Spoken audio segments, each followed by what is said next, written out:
मेरा नाम कील हैदर है। 3 पखे चलाए हैं और 2 बल्ब, 12,500 रुपया बिल आया है।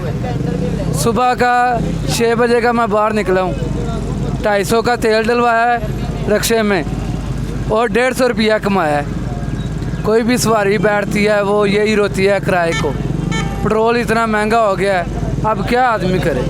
जो रक्शा चला रहे ये देखा खाली रक्शे जा रहे हैं। महंगाई इतनी इसने कर दी है। अब फिर इसने फिर इन्होंने बिजली महंगी कर दी है 8 रुपये।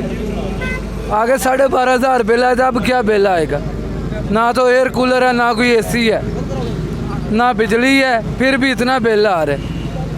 लेकिन ये नवाज शरीफ और शहबाज शरीफ का आने का क्या फ़ायदा। इधर इमरान खान था लेकिन महंगाई आई थी, लेकिन इतनी नहीं थी। लेकिन ये आए हैं महंगाई घटाने के लिए, ये बढ़ाई जा रहे हैं। बिजली महंगी कर दिया, पेट्रोल महंगा कर दिया। जो गरीब आदमी है वो क्या करेगा।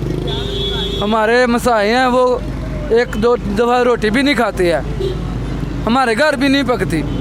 हम किराए पर रहते हैं, 12,000 रुपया किराया देते हैं और खाना सब कुछ मोल लेते हैं। तो आप बताएं हम कैसे निज़ाम चलाएं। जब ये नवाज शरीफ और शहबाज शरीफ आया, बहुत औखा निज़ाम चल रहा है।